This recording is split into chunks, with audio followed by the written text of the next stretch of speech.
इंदिरा मुस्कुराते हुए कहती हैं, देखो बब्बू भाई, बीते 3 बरस से सब कुछ तुम्हारे इशारे पे कर रही हूं, पूरी सरकार तुम्हारे इशारे पे चल रही है, बिल्कुल सही वक्त बताना, वरना चूक हुई तो। माने आज नरेंद्र दामोदर दास मोदी आपको जिस भी हैसियत पर पहुंचे हुए नजर आते हैं, वो पहुंच ही नहीं सकते थे अगर 1971 के लोकसभा चुनावों ने मोदी की जिंदगी में दस्तक ना दी होती। मई 1967 ब्रिटेन स्थित भारतीय उच्चायुक्त के अगले कमरे में रखे टेलीफोन की घंटी घनघनाती है, रिसीवर उठाया जाता है, सामने से एक महिला आदेश के स्वर में कहती है, जल्द से जल्द दिल्ली तलब होइए। अभी 24 घंटे भी नहीं गुजरे थे कि ब्रिटिश उच्चायुक्त के कमरे में बैठे हुए उस अधिकारी ने तत्काल हवाई जहाज पकड़ दिल्ली पहुंच सीधा प्रधानमंत्री आवास के दरवाजे की घंटी घनघना दी थी। क्योंकि उस अधिकारी को अच्छी तरह से इल्हाम था कि 24 घंटे पहले उसके कमरे में बजता हुआ टेलीफोन असल में दिल्ली में बैठी हुई प्रधानमंत्री इंदिरा गांधी ने घनघनाया था। इसीलिए वो अधिकारी तत्काल इंदिरा से मिलने इंदिरा के आवास जा पहुंचा था, जहां इंदिरा ने उसे एक लिफाफा पकड़ाया। लिफाफे के भीतर एक खत था, जिस खत के पिछले पन्ने पर टाइप हुआ था उस अधिकारी का नियुक्ति पत्र बतौर प्रधानमंत्री प्रधान सचिव। यह मई 1967 में दूसरी दफा देश की प्रधानमंत्री बनी इंदिरा गांधी का लिया गया पहला बड़ा फैसला था, जिस फैसले के बारे में उनसे किसी ने कोई सवाल जवाब नहीं किया। अब आप सोच रहे होंगे, वो तो प्रधानमंत्री थी, उनसे सवाल जवाब करने की हिम्मत किसकी थी? हिम्मत तो सभी की थी, उनकी पार्टी के सभी नेताओं की। क्योंकि उस दौर में कांग्रेस के तमाम नेताओं को ऐसा ही लगता था कि इंदिरा तो गूंगी गुड़िया हैं, प्रधानमंत्री वो भलभी से हैं, मगर फैसले तो वो वही करेंगी जो हम कहेंगे। जबकि इंदिरा अब सरकार अपने इशारों पे चलाने वाली थी, तो जाहिराना तौर से टकराव तो होना ही था। हर बड़े फैसले पर इंदिरा की राय कुछ और होती और इंदिरा की पार्टी कांग्रेस के नेताओं की राय कुछ और ही होती। और कांग्रेस के नेताओं के सबसे बड़े सरपरस्त इंदिरा की सरकार के भीतर बैठे हुए थे। नाम था मोरारजी देसाई, जिन्हें इंदिरा के हर फैसले पर आपत्ति होती थी। और आखिरकार हमारे सामने इस दास्तान की पहली तारीख आती है, तारीख 17 जुलाई 1969, जब प्रधानमंत्री इंदिरा गांधी की ओर से मोरारजी देसाई को एक खत लिखा जाता है। खत में इंदिरा साफ तौर से लिखती हैं, आपके काम करने का ढंग अच्छा है, मगर आपकी आर्थिकी की समझ मेरी आर्थिकी की समझ से मेल नहीं खाती है, इसीलिए मैं आपसे आपके वित्त मंत्रालय की जिम्मेदारी लेती हूं। हां, आप उप प्रधानमंत्री थे, उप प्रधानमंत्री ही रहेंगे। खाटी गांधीवादी मोरारजी को यह खत मानो अपमान का घूंट तरीका लगा।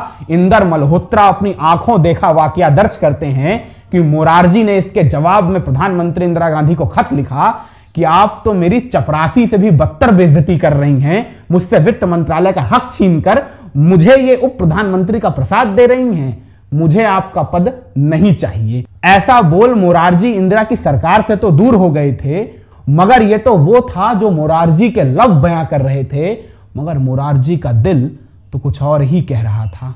जिस दिल के भीतर इंदिरा से बदले की आग धधक रही थी, मोरारजी ठान चुके थे इंदिरा ने उन्हें उनकी सरकार से बेदखल किया है, तो वो इंदिरा को उनकी पार्टी से ही बेदखल कर देंगे।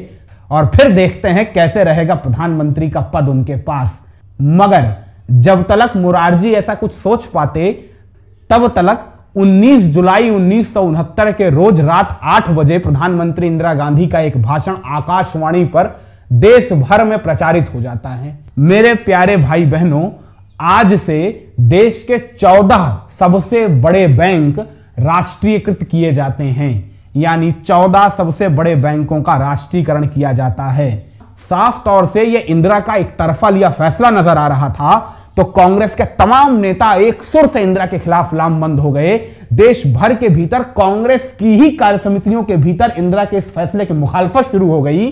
कांग्रेस के तमाम बड़े नेता कह रहे थे कि इंदिरा ने यह फैसला लेकर मानो अपने ही पैर पर कुल्हाड़ी मार ली है और इसका दंश उन्हें जल्द ही भुगतना पड़ेगा।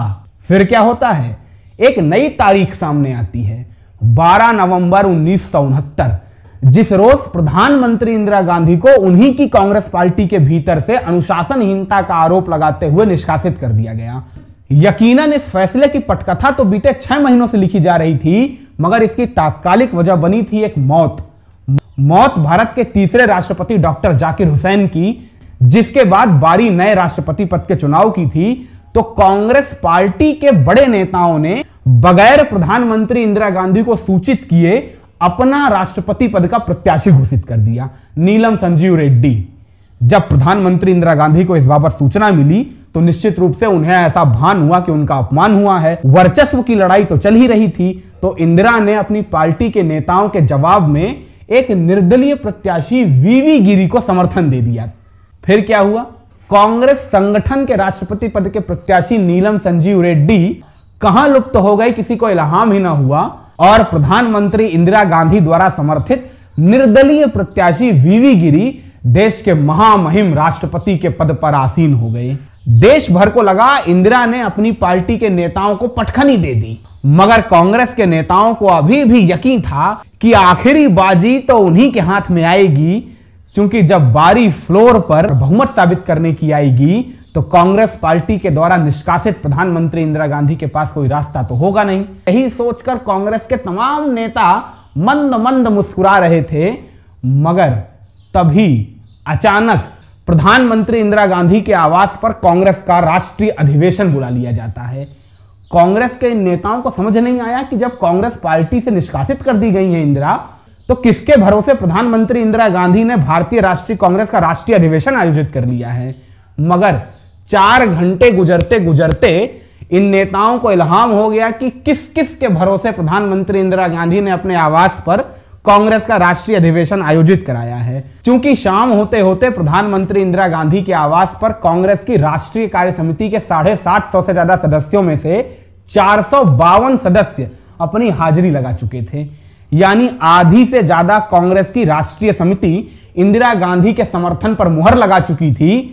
तो अब सबसे बड़ा सवाल यही हो चला था कि असली कांग्रेस कौन है, जिनके पाले में कांग्रेस की राष्ट्रीय समिति के 250 सदस्य हैं, या जिनके आवास पर कांग्रेस की राष्ट्रीय समिति के 452 सदस्य बैठे हैं। यह फैसला अगर जनता को करना होता तब तो यूं हो जाता, मगर फैसला तो सदन के पटल पर होना था, जहां मतगणना के दौरान प्रधानमंत्री इंदिरा गांधी के खाते में कांग्रेस की बहुतायत सीट तो आ गई, मगर वो सीटें बहुमत साबित कर पाने में नाकाम हो गई। इंदिरा गांधी समर्थित नेताओं की टैली 228 पर जाकर थम गई और सामने सबसे बड़ा प्रश्नवाचक निशान खड़ा हो गया कि अब देश की सियासत किस ओर मुड़ेगी। निश्चित रूप से सदन के पटल पर ठिठकी हुई 228 की गिनती हिंदुस्तान के सियासी मुस्तकबिल पर किसी धुंधलके की तरह नजर आ रही थी, मगर यह धुंधलका, ये उहापोह, ये बेचैनी, ये उद्विग्नता घड़ी पर 10 मिनट भी न ठहर सकी थी, क्योंकि देखते ही देखते लेफ्ट और डीएमके जैसी पार्टियों के साथ कई निर्दलीय सदस्य इंदिरा के दामन में आके बैठ गए और देखते ही देखते 15 मिनट के भीतर भीतर 228 की टैली 280 के पार नजर आने लगी। इंदिरा पूर्ण बहुमत के साथ प्रधानमंत्री के पद पर दोबारा विराजित हो गई। फिर आती है एक नई तारीख 18 मई 1970। इस रोज प्रधानमंत्री इंदिरा गांधी के द्वारा सदन के पटल पर एक प्रस्ताव पेश किया गया था, जिस प्रस्ताव में दर्ज था कि भारतीय संघ के द्वारा अब किसी भी रियासत के राजा महाराजा को सरकार नियमित धनराशि यानी प्रिवी पर्सेस नहीं देगी। अब प्रधानमंत्री इंदिरा गांधी के द्वारा पेश किए गए प्रस्ताव पर बहुमत कैसे न मिलता। लोकसभा के भीतर यह प्रस्ताव झट से पास हो गया। शाम होते होते तो राष्ट्रपति वीवी गिरी जी के द्वारा हस्ताक्षरित भी हो गया, मगर जब बारी राज्यसभा के पटल पर पास होने की आई तो 75-149 के मार्जिन से प्रिवी पर्सेस निषेध का यह प्रस्ताव राज्यसभा के पटल पर गिर गया। और गिरा महज प्रस्ताव नहीं था, गिरी इंदिरा की साख थी देश के सियासी पटल पर, क्योंकि वही नेता जिन्हें इंदिरा ने अभी 6 महीने पहले सदन के पटल पर ही अपदस्थ किया था, वही नेता अब सदन के पटल पर खड़े होकर इंदिरा के खिलाफ गर्जना कर रहे थे कि प्रधानमंत्री इंदिरा गांधी बाबा साहेब भीमराव अंबेडकर द्वारा प्रस्तावित भारतीय संविधान की अवहेलना कर रही हैं, उसका उल्लंघन कर रही हैं, क्योंकि संविधान में तो स्पष्ट प्रावधान था कि रियासत के राजाओं महाराजाओं को उनकी रियासत के द्वारा भारतीय संघ को प्रदत्त कर राशि का 8.5% सरकार एक मुश्त सालाना धनराशि के तौर पर वापस करेगी। बस विपक्ष को बैठे बिठाए मुद्दा मिल गया, कांग्रेस संगठन के नेताओं को मुद्दा मिल गया और देश भर के भीतर मानो इंदिरा के खिलाफ प्रचार की एक आंधी सी नजर आने लगी। इंदिरा गांधी के खिलाफ विपक्ष मानो एक लहर सा स्पंदित करता नजर आ रहा था। तमाम सियासी पंडित यही भविष्यवाणी करते नजर आ रहे थे कि अभी लोकसभा चुनावों को 1 से 1.5 वर्ष बाकी है। अगर प्रधानमंत्री इंदिरा गांधी ने जल्द ही अपनी छवि में कोई सुधार नहीं किया तो इंदिरा के लिए यह बड़ी मुसीबत बन सकती है। मगर इंदिरा कोई ठोस कदम उठा पाती, इसके पहले ही देश के विपक्षी नेताओं ने इंदिरा के खिलाफ एक बड़ा कदम उठा लिया। समूचे विपक्ष ने देश की सियासी फिजाओं में इंदिरा के खिलाफ एक ऐसा नारा उछाला जिस नारे ने देखते ही देखते हिंदुस्तान के गली मोहल्लों की जुबान पर अपना कब्जा कर लिया।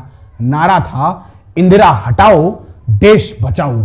निश्चित रूप से इस नारे के मिलने के बाद इंदिरा के खिलाफ विपक्ष के प्रचार को और रफ्तार मिल चुकी थी। देखते ही देखते देश का विपक्ष एक सोची समझी रणनीति के तहत इंदिरा को चुनावी शिकस्त देने की योजना बना चुका था।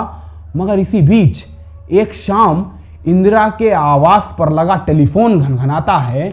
इंदिरा रिसीवर उठाती हैं। रिसीवर के उस पार देश का मशहूर माफिया बब्बू भाई था, जिसने फोन उठाते ही इंदिरा से तत्काल कहा, मैडम वक्त आ चुका है, चुनाव की घोषणा कर दीजिए। इंदिरा मुस्कुराते हुए कहती हैं, देखो बब्बू भाई, बीते 3 बरस से सब कुछ तुम्हारे इशारे पे कर रही हूं, पूरी सरकार तुम्हारे इशारे पे चल रही है, बिल्कुल सही वक्त बताना, वरना चूक हुई तो जिम्मेदारी भी तुम्हारी होगी। रिसीवर के उस पार से जवाब आता है, अपने बब्बू भाई पे इत्मीनान रखो, जब सब कुछ बब्बू भाई के कहने पे किया है तो चुनावी घोषणा भी जल्द ही कर दो।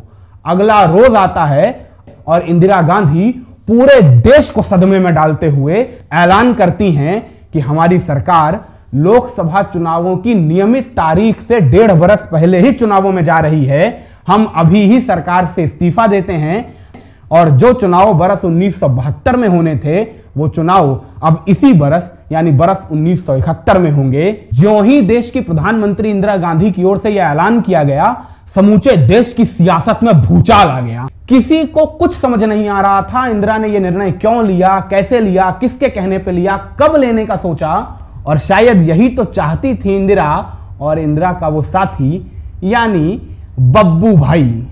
अब निश्चित रूप से आप सबके जहन में भी कई सवाल उठ रहे होंगे। पहला सवाल तो बब्बू भाई कौन है, दूसरा इंदिरा के साथ इसका रिश्ता क्या है, तीसरा एक माफिया के साथ देश की प्रधानमंत्री के इतने अंतरतम संबंध कैसे हो सकते हैं, और चौथा और सबसे बड़ा सवाल कि जब इंदिरा इतनी मुसीबतों में घिरी हुई हैं तो इंदिरा ने अभी ही लोकसभा चुनाव कराने का निर्णय क्यों ले लिया, माने हारने की इतनी भी जल्दी क्या थी।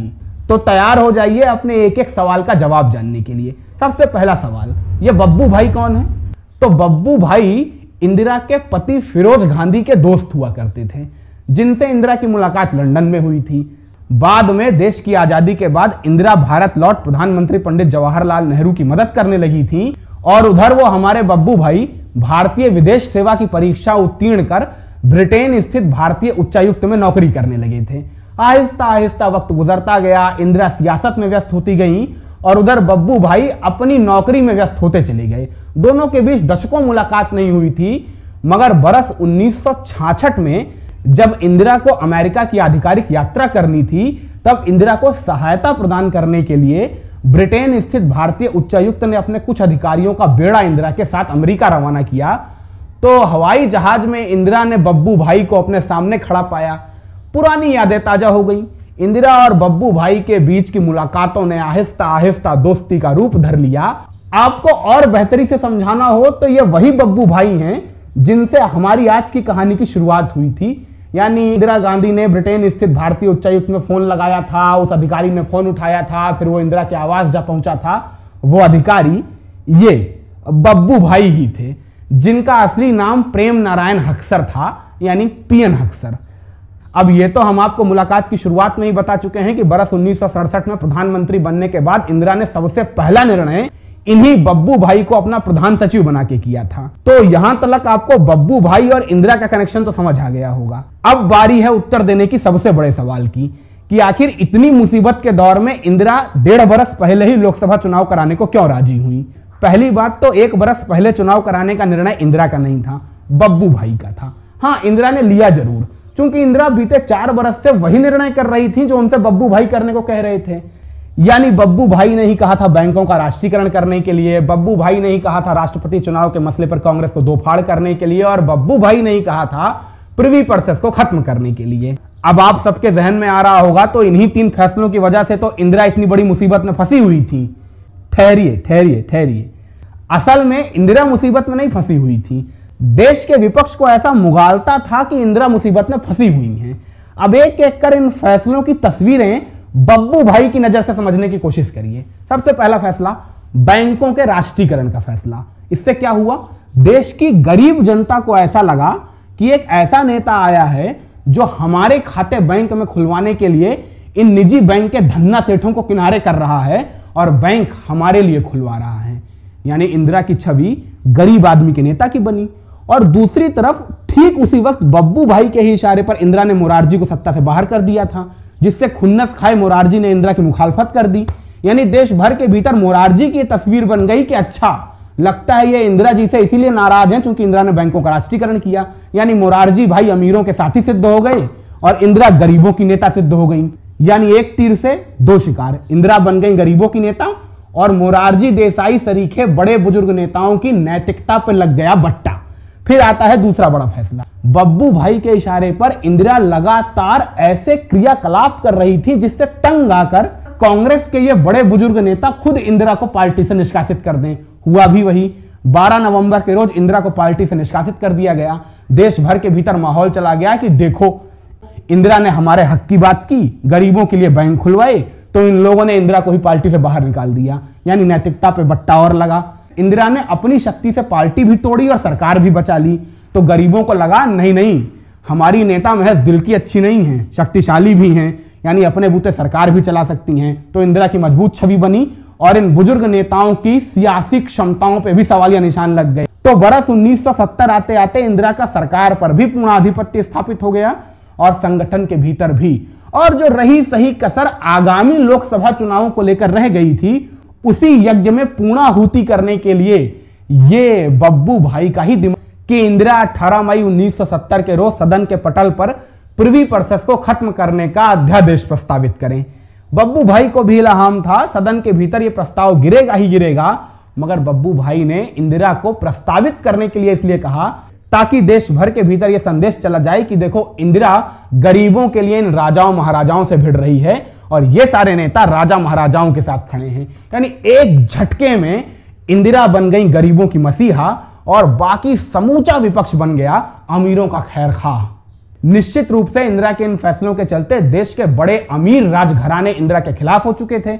उनके पास थी पूंजी, उन्होंने वो पूंजी लगाई विपक्ष के नेताओं में, जिसके जरिए विपक्ष के नेता भारी भरकम साजो सामान के साथ इंदिरा के खिलाफ प्रचार प्रसार में जुट गए, जिससे उनकी पार्टी और उनके कार्यकर्ताओं को ऐसा भान हुआ कि वाकई जनता के बीच इंदिरा को लेकर एंटी वेव बह रही है, बल्कि असल में इंदिरा के साथ भयंकर अंडर करंट वेव बह रही थी, जिसका मुजाहरा 1971 के लोकसभा चुनावों के नतीजों ने पूरे देश को करा दिया। जब पिछले लोकसभा चुनावों में महज 283 लोकसभा सीटों पर सिमट चुकी कांग्रेस 352 लोकसभा सीटों पर अपना परचम फहरा रही थी और दूसरे नंबर की सबसे बड़ी पार्टी बनी थी भारतीय जनसंघ, जिसने कुल 22 सीटें अपने नाम की थीं, जो पिछली दफा से 13 सीट कम थी। स्वतंत्र पार्टी ने 8 सीटें हासिल की थीं, जो पिछली दफा से 36 सीट कम थी। संयुक्त सोशलिस्ट पार्टी ने 3 सीट हासिल की थी, जो पिछली दफा से 20 कम थी। प्रजा सोशलिस्ट पार्टी ने 2 सीट हासिल की थी, जो पिछली बार से 18 कम थी। यानी स्पष्ट रूप से इन चुनावों में महज इंदिरा इंदिरा और इंदिरा का ही शोर था। मगर अगर असल में शांति से इस इंदिरा इंदिरा और इंदिरा के नारे को सुनेंगे तो इस नारे के पीछे आपको बब्बू भाई की प्रतिध्वनि सुनाई पड़ेगी, क्योंकि उस प्रतिध्वनि के बगैर ये ध्वनि बन ही नहीं सकती थी। बगैर हक्सर के इंदिरा ये चुनाव जीत ही नहीं सकती थी। बगैर अपने कश्मीर माफिया के इंदिरा इन चुनावों में फतह हासिल कर ही नहीं सकती थी। 1967 से लेकर 1971 तक इंदिरा के चले गए एक एक कदम पर हक्सर की छाप दिखाई देती है, जिन्हें प्यार से इंदिरा बब्बू भाई कह के पुकारा करती थी। खैर, ये तो बात हो गई इंदिरा की, हक्सर की, उस दौर के विपक्षी नेताओं की। मगर क्या आपको इल्हाम है कि बरस 1971 के लोकसभा चुनावों का नरेंद्र दामोदर दास मोदी की जिंदगी से कितना बड़ा कनेक्शन है? माने आज नरेंद्र दामोदर दास मोदी आपको जिस भी हैसियत पर पहुंचे हुए नजर आते हैं, वो पहुंच ही नहीं सकते थे अगर 1971 के लोकसभा चुनावों ने मोदी की जिंदगी में दस्तक ना दी होती। क्योंकि 1971 के इन्हीं लोकसभा चुनावों के दौरान मोदी को अपने द्रोणाचार्य से मिलने का मौका मिला था। वो शख्स जिसके बगैर नरेंद्र मोदी अपनी जिंदगी की कल्पना नहीं कर सकते हैं, वो शख्स जिसने मोदी की तकदीर, तस्वीर, तासीर, तबीयत सब कुछ बदल डाली थी। नाम लक्ष्मण राव इनामदार साहब, यानी पूरा गुजरात जिन्हें वकील साहब के नाम से जानता है। 1971 के लोकसभा चुनावों के दौरान ही नरेंद्र मोदी नाम के एक युवा लड़के से इनामदार साहब की मुलाकात हुई थी, जो लड़का अहमदाबाद की गलियों में घूम घूम कर रात गुजारने के बंदोबस्त तलाश रहा था। वकील साहब ने इस लड़के को देखा, आधे घंटे की मुलाकात में इस लड़के को भली भांति समझ लिया और फिर अपनी उंगली पकड़ा, अपने साथ अहमदाबाद के संघ कार्यालय में ले आए, जिसके बाद वकील साहब की छत्रछाओं में ही नरेंद्र मोदी ने सियासत का ककहरा सीखा था। फिलहाल आज की यह दास्तान यहीं तलक, फिर मिलेंगे किसी नए चुनाव की किसी नई दास्तान के साथ। तब तक खुश रहिए, मुस्कुराते रहिए।